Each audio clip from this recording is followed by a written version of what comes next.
Sabihin ko na sa inyo, isa sa pinakamasamang ugali dyan sa Itbulaga, si Jose Manalo. Opo, pag wala si bossing dyan, napakayabang niyang taong yan. Ilang beses ko nang gusto sapakin yan syempre, nagtatrabaho tayo, cool, napakayabang niya. Tsaka may atraso sa akin yan, yung si Jose Manalo.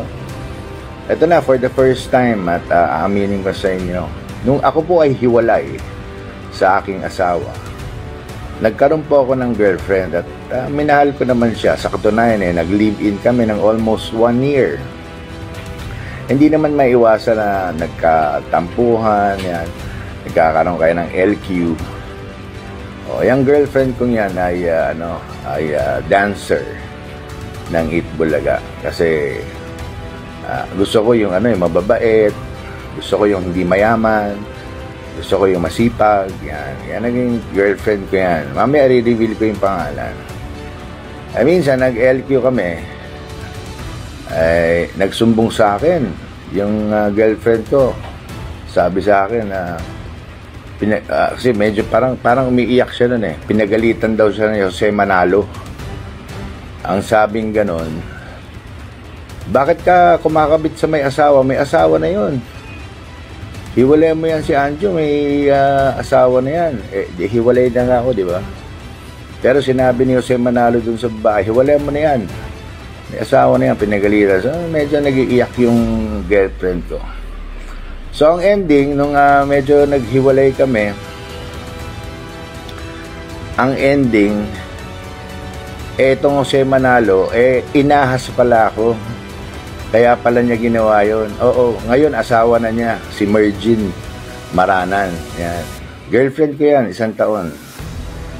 Ano kami niyan, okay kami niyan, wala kaming problema masyado niyan. Ang ko lang, ahas talaga tong Jose Manalong to Biro mo, nagkakaso na sila nung asawa niya dati. Naalala niyo yun, sila mag-asawa, nagbenta ng bangin. Sumalangit na yung kanyang asawa. Alam ko pumanaw na yun. Pero naalala nyo, may kaso yan, iiyak-iyak pa yan si Jose Manalo nun dahil umiiyak yan kasi kukulong na siya, di ba? Mag-asawa nagbenta ng bangin. Bangin, walang lupa, bangin yan. May kaso yan nun hagilapin nyo nilang yung mga kaso niya. Kaya yan si Jose Manalo, napakawalang iyang tao yan dyan. Isa yan sa sindikato na laging bumubulong kung sinong sisiraan at sinong tatanggalin. At ako, malamang tinirabaho niya na siniraan ako ng siniraan. Bakit? Siyempre, di hamak naman na mas may itsura naman ako kaysa sa kanya. Sa kanta lang si Anjo Iliana, mukhang may pagtingin. Pinalitan. Malamang idea niya yan. Si Jose Manalo, mukha may ang layo, di ba? Ang pangit. Kasing pangit ng niya, ugali, tsaka ng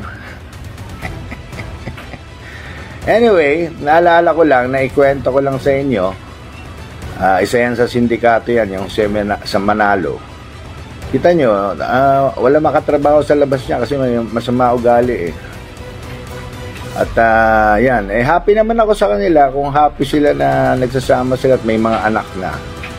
Ito naman past na to nakaraan na to. Na ano lang ako sa kanta. Natawa lang ako. Talagang yung papalitan pa yung kanta para lang maasar ako. Hindi naman ako naasar, natatawa ako. Pero paring Joey, paring Vic, habang kinakanta na iba na yung lyrics hindi na si Anjo Iliana may pagtingin. Napansin ko, tawa kayo ng tawa, Joey, paring Joey, paring Vic okay lang sa akin tumawa kayo, basta hanggang tawa lang huwag nyo kong sisiraan alam nyo na parang Joey, parang Vic. Okay, so it's alright. Ganyan talaga ang buhay. At least once naging original ako sa kantang lyrics. So, kay Mergin, hello. Nasa akin pa rin yung mga letters mo, tinago ko pa rin hanggang ngayon. So, magandang gabi and good night everybody.